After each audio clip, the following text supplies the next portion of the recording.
2024 NEET entrance എക്സാമിൽ ഉയർന്ന score കരസ്ഥമാക്കിയ മിടുക്കിയ ഒരു വിദ്യാർത്ഥിനിക്കൊപ്പമാണ് ഞാൻ നിൽക്കുന്നത്. വിഷ്ണുപ്രിയാണ്. 696 ഈ വിദ്യാർത്ഥിനി കരസ്ഥമാക്കിയ സ്കോർ. നമുക്കറിയാം, ഒരുപാട് വിവാദങ്ങൾക്കൊക്കെ ശേഷമാണ് ഈ റിസൾട്ട് വന്നിരിക്കുന്നത്. അപ്പോഴും തൻ്റെ മാർക്ക് 696 എത്തിക്കാൻ വേണ്ടിയിട്ട് ഈ വിദ്യാർത്ഥി ഒരുപാട് കഷ്ടപ്പെട്ടിട്ടുണ്ട്.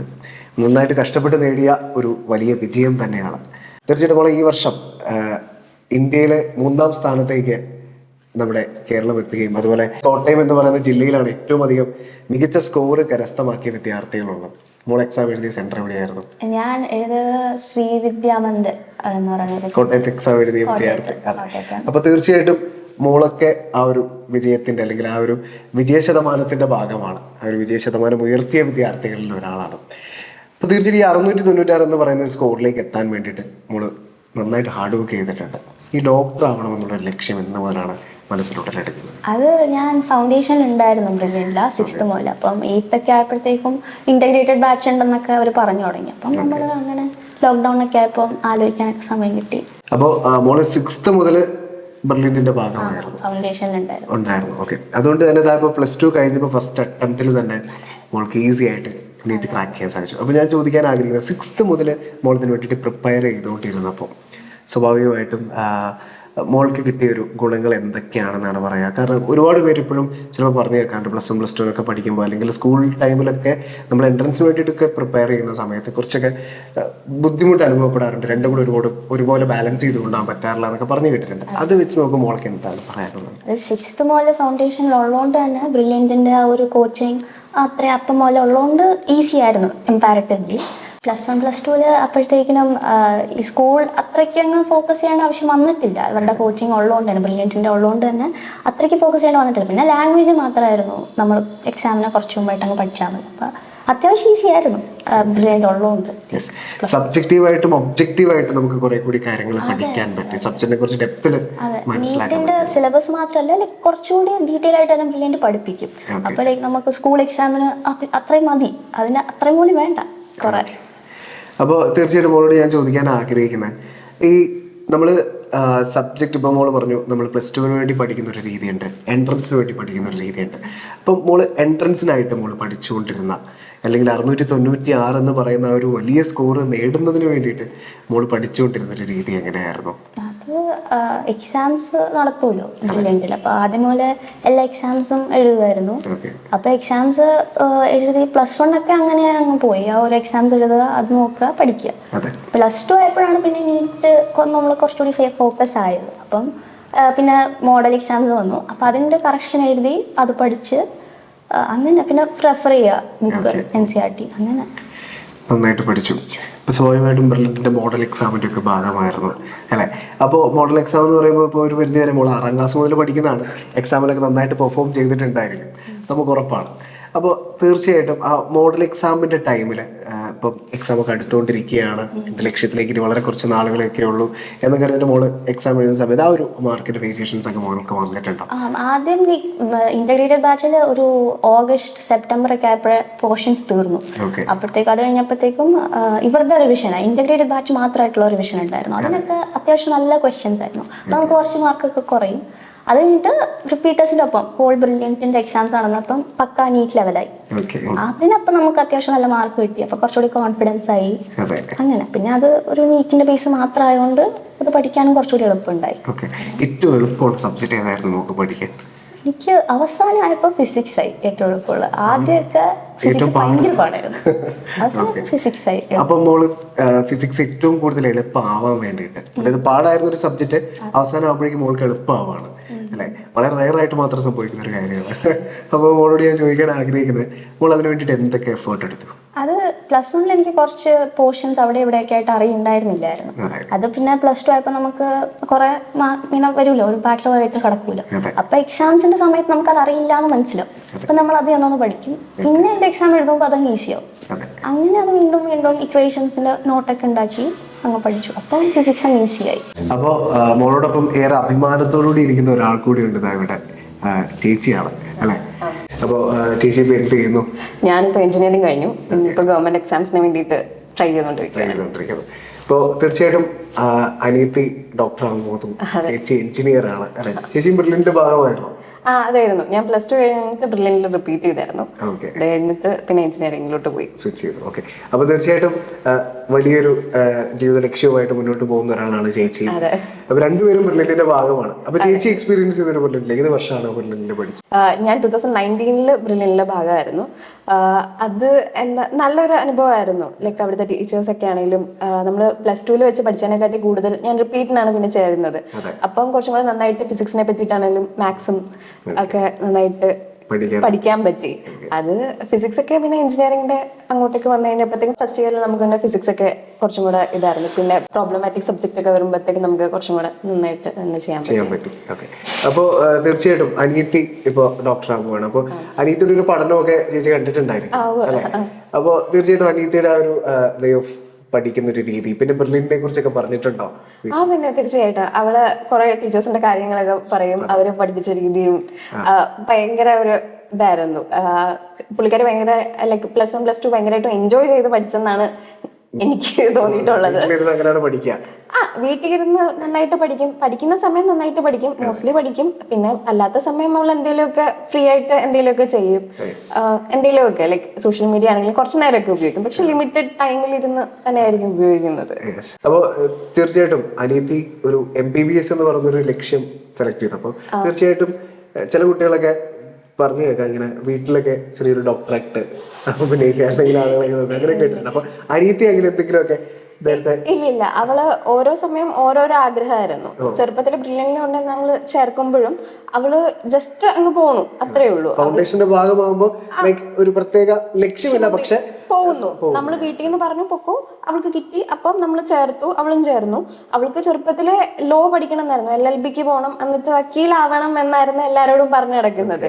പിന്നെ അതൊരു ഇടക്കാലം കൊണ്ട് പിന്നീട് കൊറോണ കഴിഞ്ഞപ്പോഴാണ് ആ സമയത്താണ് MBBSലോട്ട് പോകണം എന്നുള്ളൊരു ആഗ്രഹം പറയണത്. അപ്പൊ പിന്നെ ഓക്കെ എന്നാ ശരി. അപ്പം 10 കഴിഞ്ഞപ്പോഴത്തേക്കും എക്സാം എഴുതി 10th കഴിഞ്ഞപ്പം അപ്പൊ കിട്ടി. അപ്പൊ നമ്മള് ഫൈനലായി. ആൾക്ക് അപ്പോൾ തന്നെ ഒരു ഷാർപ്പായിട്ടൊരു ലക്ഷ്യമായി. അതെ, തീർച്ചയായിട്ടും സ്കൂളിലൊക്കെ നന്നായിട്ട് പഠിക്കുന്ന വിദ്യാർത്ഥിനിയായിരുന്നു. പഠിക്കും നന്നായിട്ടെന്ന് ഉദ്ദേശിച്ചു കഴിഞ്ഞാൽ അവരുടെ ക്ലാസ്സില് നന്നായിട്ട് നല്ല കോമ്പറ്റീഷൻ ആയിരുന്നു. എനിക്ക് പുറമേ നിന്ന് തോന്നിയിട്ടുണ്ട്. ഹെൽത്തി കോമ്പറ്റീഷൻ ആയിരുന്നു. അവരുടെ ഫ്രണ്ട്സ് ഒക്കെ ആണെങ്കിലും നന്നായിട്ട് പഠിക്കുന്ന കുട്ടികളായിരുന്നു. അവള് വീട്ടിൽ ഇരുന്ന് നന്നായിട്ട് പഠിക്കും. ബ്രില്യന്റിലെ ലേണിംഗ് ആപ്പ് വെച്ചിട്ട് അവള് നന്നായിട്ട് പഠിക്കും. പിന്നെ NCERTs നോക്കിയാണ് പഠിച്ചുകൊണ്ടിരുന്നത്. ലാസ്റ്റ് ഒക്കെ ആയിക്കഴിഞ്ഞപ്പം ബയോളജിക്ക് NCERTയും പിന്നെ ബുക്കിലെ കുറെ ക്വസ്റ്റ്യൻസും എനിക്ക് തോന്നുന്നു അവള് നന്നായിട്ട് ടെസ്റ്റ് എടുക്കുമായിരുന്നു. അങ്ങനെ പിന്നെ ഇവരുടെ ഗൈഡൻസും കണ്ണൻ സാറും ബിജു സാറിന്റെ നല്ലൊരു ഗൈഡൻസ് ഉണ്ടായിരുന്നു. സാറൊക്കെ ആണെങ്കിലും മാർക്കിന്റെ കാര്യങ്ങളൊക്കെ എങ്ങാനും കുറഞ്ഞു കഴിഞ്ഞാൽ സാരമില്ല എന്ന് പറഞ്ഞ് നന്നായിട്ട് നമ്മളെ സപ്പോർട്ട് ചെയ്യും. അവർക്ക് നല്ലൊരു സപ്പോർട്ട് മോട്ടിവേറ്റും ചെയ്യാറുണ്ടായിരുന്നു. ഇപ്പോൾ ചേച്ചി പറഞ്ഞു നല്ലൊരു ഹെൽത്തി കോമ്പറ്റീഷൻ ഉണ്ടായിരുന്നു. ഓൾ ഇന്ത്യ റാങ്ക് 1 കരസ്ഥമാക്കിയിരിക്കുന്ന നമ്മുടെ ശ്രീനന്ദ് ശർമ്മില ക്ലാസ്സിലായിരുന്നു അല്ലെ? അപ്പോൾ ഓൾ ഇന്ത്യ റാങ്ക് 1ാം സ്ഥാനം കരസ്ഥമാക്കിയ വിദ്യാർത്ഥിക്കൊപ്പം പഠിച്ച വിദ്യാർത്ഥിനിയാണ്. നിങ്ങൾക്ക് നല്ല സുഹൃത്തൊക്കെ ആയിരുന്നോ? ക്ലാസ്സിലായിരുന്നു. അപ്പൊ ഞങ്ങളുടെ ക്ലാസ്സിൽ എല്ലാവരും തന്നെ ഏകദേശം നല്ലൊരു ആ ഒരു ഹെൽത്തി കോമ്പറ്റീഷനെ കുറിച്ചൊന്ന് പറയാം. അത് നമുക്ക് ബിജു സാർ എപ്പോഴും നമ്മളോട് പറയുമായിരുന്നു, നിങ്ങൾക്ക് വേറെ ഒരു സെന്ററിൽ ഒരു കുട്ടിയായിട്ട് നിങ്ങൾ നോക്കേണ്ട ആവശ്യമില്ല. ഈ ക്ലാസ്സിൽ തന്നെ കുറേ പേരുണ്ട്. നമുക്ക് മോഡൽ എക്സാംസ് ഒക്കെ വരുമ്പം മിക്കതും ഫസ്റ്റ് ഒക്കെ നമ്മുടെ ക്ലാസ്സിൽ നിന്നായിരിക്കും. അപ്പൊ നമ്മൾ അവരെ നോക്കുമ്പോൾ അവരെ പോലെ നമുക്ക് ആവണം എന്നൊരു ആഗ്രഹം നമ്മുടെ ഉള്ളിൽ എപ്പോഴും ഉണ്ടാവും. അപ്പോൾ റാങ്ക് ലിസ്റ്റ് വായിക്കുന്ന ഒരു സമയത്ത് എപ്പോഴെങ്കിലും മുന്നിൽ കയറി വന്നൊരു സിറ്റുവേഷൻ ഉണ്ടോ? ഞാൻ നീറ്റ് May 5th എനിക്ക് May 3rd നടത്തിയ മോഡൽ എനിക്ക് ഫസ്റ്റ് ഉണ്ടായിരുന്നു. ഓ കൊള്ളാം. ഓക്കെ, ബ്രില്യന്റിലെ കോമ്പറ്റീറ്റ് ചെയ്ത് ഫസ്റ്റ് എത്തുക എന്ന് പറഞ്ഞാൽ അറിയാലോ, ഇന്ത്യയിലെ ഏറ്റവും നമ്പർ 1 സ്റ്റുഡൻസ് പഠിക്കുന്ന പോലെയാണ് ബ്രില്യന്റ്. അപ്പോൾ അതിന് മുന്നിലെത്തിയ ഒരാളാണ് അവരെ മീറ്റ് ചെയ്തത്. അപ്പോൾ നന്നായിട്ട് ഹാർഡ് വർക്ക് ചെയ്തിട്ടുണ്ട്. അതുകൊണ്ട് തന്നെയാണ് 695 സ്കോർ മോൾക്ക് നേടാൻ സാധിച്ചത്. തീർച്ചയായിട്ടും മോൾക്ക് ബ്രില്യന്റ് എന്നെ സ്വാധീനിച്ചൊരു രീതി, ഒരുപാട് ഇഷ്ടപ്പെട്ടു എന്ന് പറയുന്ന പല കാര്യങ്ങളുണ്ടാവും. അപ്പൊ അതിലേതൊക്കെയാണ് നമ്മള് പെട്ടെന്ന് മനസ്സിലാക്കി? പെട്ടെന്ന് ടീച്ചേഴ്സിനെ ഓർമ്മ വരുന്നത്, ലൈക്ക് പഠിപ്പിച്ച ഫാക്കൽറ്റീസ്. അത് ലൈക്ക് നമുക്ക് 2 മണിക്കൂറാണല്ലോ മിക്ക ലെക്ചേഴ്സും വരുന്നത്. പക്ഷെ നമുക്ക് ആ ഒരു ബോർ അടിപ്പിക്കാത്ത രീതിയിൽ അവരെ തന്നെ പഠിപ്പിക്കും. അപ്പം നമുക്ക് ക്ലാസ് മാത്രമല്ല, അവർ അതിൻ്റെ ഇടയ്ക്ക് പല കാര്യങ്ങൾ ചോദിക്കും, നമ്മളോട് ഇന്ററാക്ട് ചെയ്യും. അപ്പം നമുക്ക് ഭയങ്കര സന്തോഷമാവും, പഠിക്കുകയും ചെയ്യും. അങ്ങനെ നോട്ട് തരുന്ന രീതിയും ഭയങ്കര ഇതായിരുന്നു. നമുക്ക് അത്രയും എലാബറേറ്റ് ആയിട്ട് നോട്ടൊന്നും ഞങ്ങൾ ഇതുവരെ കണ്ടിട്ടില്ല. ബ്രില്യൻ്റ് അത് തരും. നിങ്ങൾക്ക് വേണ്ട കണ്ടന്റ് വളരെ ഷാർപ്പായിട്ട്. അത് മാത്രമല്ല ഈ ലേണിംഗ് ആപ്പ് ഉണ്ടായിരുന്നല്ലോ, അപ്പൊ അതിനകത്ത് PDF ഉണ്ട്. അപ്പൊ നമുക്ക് എന്തെങ്കിലും പോയിന്റ് അവിടെ മിസ്സാക്കിയാൽ നമുക്ക് ഇവിടെ നോക്കാം. അങ്ങനെ ടെസ്റ്റും കുറെ, എനിക്ക് അതായിരുന്നു ടെസ്റ്റ് കുറെ ഉണ്ടായിരുന്നു. ഇപ്പൊ 2025 അല്ലെങ്കിൽ വരുന്ന വർഷങ്ങളിലൊക്കെ നീറ്റായിട്ട് തയ്യാറെടുത്തുകൊണ്ടിരിക്കുന്ന വിദ്യാർത്ഥികളുണ്ട്. അപ്പോൾ നമ്മളെപ്പോഴും പറയും രണ്ട് കാര്യങ്ങൾ എപ്പോഴും സ്ട്രോങ് ആയിരിക്കണം. ഒന്ന് മെന്റൽ ഹെൽത്തും നമ്മുടെ ഫിസിക്കൽ ഹെൽത്തും. അപ്പോൾ അത് ഇപ്പോൾ നമ്മളോട് സംസാരിക്കുമ്പോൾ തന്നെ ഒരു പോസിറ്റീവ് എനർജി ഉണ്ട്. ആ ഒരു സമയത്ത് ഇങ്ങനെ ആയിരുന്നിരിക്കണം അല്ലെ? ടെൻഷനൊക്കെ ഉണ്ടായിരുന്നു. എനിക്ക് നീറ്റ് എന്ന് പറയുന്ന ഒരു ഗോൾ എന്ന് പറയുമ്പോൾ ഏറ്റവും അവസാനമായപ്പോഴും അപ്പോഴൊക്കെ പിന്നീട് മുമ്പൊക്കെ ബ്രില്യൻ്റിലെ എക്സാം അന്നൊരു എക്സാം, ഒരാഴ്ച 2 എക്സാം ഉണ്ടല്ലോ. മൺഡേ ഒരു എക്സാം, അതിന്റെ തേഴ്സ്ഡേ അടുത്ത എക്സാം. അപ്പൊ അതിന് നമ്മളങ്ങ് പഠിക്കുമായിരുന്നു. അപ്പം ബ്രില്യൻ്റിലെ എക്സാമിനെ അങ്ങ് പഠിച്ച് അവസാനം നീറ്റായപ്പോൾ അതുപോലെ ഒരു എക്സാം എഴുതുന്ന പോലെ എനിക്ക് തോന്നിയുള്ളൂ. അതായത് അന്നും ബ്രില്യൻ്റിൽ ഒരു എക്സാം എഴുതുന്നതായിട്ടാണ് ഫീൽ ചെയ്തത്. ഓക്കെ, അപ്പോൾ തീർച്ചയായിട്ടും മോള് നന്നായിട്ട് ഹാർഡ് വർക്ക് ചെയ്തു, നല്ലൊരു വിജയം നേടി, നല്ലൊരു സ്കോർ നേടി. ഇനി നമ്മുടെ മുമ്പിലുള്ളത് നല്ലൊരു മെഡിക്കൽ കോളേജാണ്. അതും മോള് ലക്ഷ്യം വെച്ചിട്ടുണ്ടായിരുന്നല്ലോ നേരത്തെ. അതേതാണ്? എനിക്കിപ്പോൾ ട്രിവാൻഡ്രം മെഡിക്കൽ കോളേജ് പോകാനാണ്. ട്രിവാൻഡ്രം മെഡിക്കൽ കോളേജിൽ എത്തിച്ചേരാനാണ് ആഗ്രഹിക്കുന്നത് അല്ലേ? അപ്പോൾ 2024 MBBS സീറ്റ് ട്രിവാൻഡ്രം മെഡിക്കൽ കോളേജിൽ ലഭിക്കട്ടെ എന്ന് ഹൃദയത്തിൽ നിന്നും ആശംസിക്കുകയാണ്, പ്രാർത്ഥിക്കുകയാണ്. എല്ലാവിധ ആശംസകളും. അച്ഛനും അമ്മയ്ക്ക് എന്ത് ചെയ്യുന്നു? പപ്പ ഒരു ബാങ്കിൽ വർക്ക് ചെയ്യുക, അമ്മയ്ക്കൊരു ഷോപ്പ് ഉണ്ട്.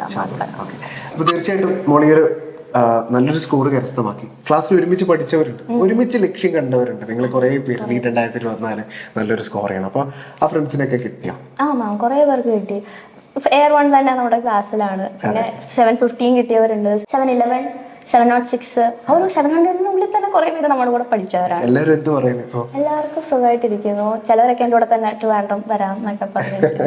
ഓക്കെ, നിങ്ങൾ ഒരുമിച്ച് പോവാം ട്രിവാൻഡ്രം മെഡിക്കൽ കോളേജിൽ. ഇവിടുന്ന് കോട്ടയത്ത് നിന്ന് എത്താൻ ഒരു ടീം തന്നെ റെഡി ആയിട്ട്. ചിലവർ കണ്ണൂരാണ്. അപ്പൊ ദാ ഈ ഒരു തിരക്കിന്റെ സമയത്ത് പെട്ടെന്ന് മോളുടെ ഒരു വിജയത്തിനോടൊക്കെ അനുബന്ധിച്ച് ഫാദർ എവിടെയാണ് ജോലി ചെയ്യുന്നത് സാറ്? ഞാനൊരു ബാങ്കിൽ വർക്ക് ചെയ്യുന്നു.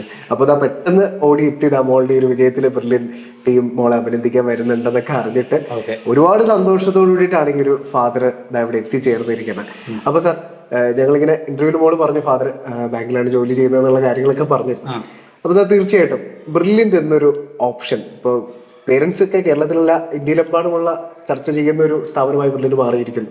അതിനോടനുബന്ധിച്ച് കേരളത്തിലൊക്കെ ഏറ്റവും അധികം വിദ്യാർത്ഥികളും മാതാപിതാക്കളും ഒക്കെ എപ്പോഴും എൻട്രൻസിന് റിപ്പീറ്റ് ചെയ്യണം, അല്ലെങ്കിൽ എൻട്രൻസിന് പഠിക്കണം, അല്ലെങ്കിൽ ഫൗണ്ടേഷൻ 6ാം ക്ലാസ് മുതലേ മോളെ 6ാം ക്ലാസ് മുതൽ ബ്രില്യൻ്റിന്റെ ഭാഗമാണ്. 6ാം ക്ലാസ് മുതലൊക്കെ പഠിക്കണം എന്ന് ആഗ്രഹിക്കുമ്പോൾ ബ്രില്യൻ്റ് ആണ് എപ്പോഴും ഫൈനൽ ചെയ്യാറ്, ചൂസ് ചെയ്യാറ്. ആസ് എ പേരന്റ് മോളെ 6ാം ക്ലാസ് മുതൽ ബ്രില്യൻ്റിന്റെ ഭാഗമാക്കിയ ഒരാളാണ്. അപ്പൊ എന്താണ് ബ്രില്യൻ്റിനെ കുറിച്ച് ഫാദറിന് പറയാനുള്ളത്? ബ്രില്യൻ്റിന്റെ മെയിൻ ആയിട്ടുള്ള ഒരു സിസ്റ്റമാറ്റിക്കൽ വർക്ക് അതാണ്. അവിടുത്തെ പോലെ സാർമാർക്കാണേലും കണ്ണൻ സാറാണേലും ബിജു സാറാണേലും നമ്മൾ എന്ത് ഫീഡ്ബാക്ക് അല്ലെ എന്ത് കാര്യങ്ങളാണെങ്കിലും ചോദിച്ചാൽ അപ് ടു ഡേറ്റ് നമുക്ക് തരും എന്ന് പറഞ്ഞാൽ നമുക്ക് അതിൻ്റെ ആ ഒരു കറക്റ്റ് നമുക്ക്, കാരണം കൊച്ചിനെ നമുക്ക് അതിനെക്കുറിച്ച് ആളുടെ പുറകെ നടന്ന് നമ്മൾ അവരെ ഇത് ഫോഴ്സ് ചെയ്യേണ്ട ആവശ്യമില്ല പഠിക്കാൻ വേണ്ടി. അതൊരു മെയിൻ ഘടകമാണ് ഇതിനകത്ത്. മറ്റുള്ള ഇൻസ്റ്റിറ്റ്യൂട്ട് പോലെ നമുക്ക് ആ ഒരു എന്താ പറയുന്നത് ഒരു സ്ട്രെയിൻ കൊടുക്കേണ്ട ആവശ്യമില്ല. കൊച്ചിന് തന്നെ പഠിക്കണമെന്നൊരു ആഗ്രഹം, അപ്പോൾ തന്നെ അവർ തന്നെ ഒരു ഇത് ചെയ്ത് കൊടുക്കുന്നുണ്ട്, അവർ തന്നെ ഫോഴ്സ് ചെയ്യുന്നുണ്ട്. നമുക്ക് പ്രത്യേകിച്ച് പേരൻസിന്റെ ഭാഗത്തുനിന്ന് അവളെ കൂടുതൽ പുഷ് ചെയ്യേണ്ട ആവശ്യം വരുന്നില്ല. അത് തന്നെ ഒരു വലിയ കാര്യം. പിന്നെ നമുക്ക് മറ്റുള്ള എന്താ പറയുന്ന മറ്റേ ഉള്ള ഇൻസ്റ്റിറ്റ്യൂട്ട് പോലെയുള്ള അല്ല അങ്ങനെയുള്ള ഒരു ബാഡ് ഫീഡ്ബാക്കോ ബാഡ് ഇതോ തരുന്നില്ല. അങ്ങനെ എനിക്ക് അനുഭവമുണ്ട്, ജെന്യൂൻ ആയിട്ടാണ്. പിന്നെ എൻ്റെ കൂട്ടുകാരോടും എൻ്റെ ആൾക്കാരോടും ഞാൻ എപ്പോഴും ചൂസ് ചെയ്യാൻ പറയുന്നത് ബ്രില്യൻ്റ് പാല സെൻറ്റർ മാക്സിമം അവരെ പിന്നെ ആ ഒരു 6ാം ക്ലാസ് തൊട്ടുള്ള ഫൗണ്ടേഷൻ കോഴ്സിന് ആക്കുവാണെന്നുണ്ടെങ്കിൽ അവർക്ക് ആഗ്രഹമുണ്ട് കൊച്ച ഡോക്ടർ ആകണം, അല്ലെങ്കിൽ എഞ്ചിനീയർ ആകണം, അല്ലെങ്കിൽ IIT പഠിക്കണം എന്ന ആഗ്രഹമുണ്ടെങ്കിൽ ബ്രില്യൻ്റിൽ പഠിക്കാനാണ് ഞാൻ അവരെ ചൂസ് ചെയ്യാറും പറഞ്ഞു കൊടുക്കാറും. അതുപോലെ അങ്ങനെ കുറച്ച് പേര് പോയിട്ടുമുണ്ട്. നമ്മൾ അനുഭവിച്ചറിഞ്ഞ കാര്യം മറ്റുള്ളവർക്കും കൂടെ പറഞ്ഞു കൊടുക്കുക എന്നുള്ള ഒരു നമ്മുടെ ഒരു ഉത്തരവാദിത്വം പോലെയാണ് നമ്മളത് ചെയ്യുന്നത്. പിന്നെ ഒരു കാര്യം കൂടെ ഇപ്പൊ ഇത്തവണ രാജ്യത്ത് തന്നെ 3ാം സ്ഥാനത്തേക്ക് കേരളം എത്തി. അതിൽ കോട്ടയം ജില്ലയ്ക്കാണ് ഏറ്റവും അധികം വിജയം സൃഷ്ടിച്ച വിദ്യാർത്ഥികൾ ഉണ്ടായിരിക്കുന്നത്. അതിൽ 41 വർഷമായി ബ്രില്യൻ്റ് ഇങ്ങനെ മുന്നോട്ട് പോയിക്കൊണ്ടിരിക്കുകയാണ് ഈ വിജയഗാഥ. അപ്പോ അങ്ങനെ ആ ഒരു ബ്രില്യൻ്റ് നേട്ടത്തെ കുറിച്ച് എന്താണ്? നേട്ടം എന്ന് പറഞ്ഞാൽ അവര് പറഞ്ഞു കഴിഞ്ഞാൽ നമുക്കൊരു സിസ്റ്റമാറ്റിക് വർക്ക്, പിള്ളേരോടുള്ള ഒരു സിസ്റ്റമാറ്റിക് വർക്ക് കാരണമാണ് അവർ ഇത്രയും വിജയം കൊയ്യാനുള്ള കാരണം. തീർച്ചയായിട്ടും എൻ്റെ ഒരു ഇതായിട്ടുള്ള ജെന്യുവൻ ആയിട്ടുള്ള ഒരു അപ്പോൾ തീർച്ചയായിട്ടും എല്ലാവിധ ആശംസകളും മോൾക്ക് നേരുന്നു. വലിയ വലിയ നിലകളിൽ ഇനിയും ജീവിതത്തിൽ എത്താൻ സാധിക്കട്ടെ. Thank you. എൻട്രൻസ് സംബന്ധമായ വാർത്തകളും അപ്ഡേഷനുകളും ഏറ്റവും വേഗം ആധികാരികമായി അറിയാൻ ബ്രില്യൻറ്റ് സ്റ്റഡി സെന്റർ പാല യൂട്യൂബ് ചാനൽ സബ്സ്ക്രൈബ് ചെയ്യുക. ബെൽ ഐക്കൺ അമർത്തുക. ഈ വീഡിയോ മറ്റ് സുഹൃത്തുക്കളിലേക്കും ഷെയർ ചെയ്ത് നൽകുക.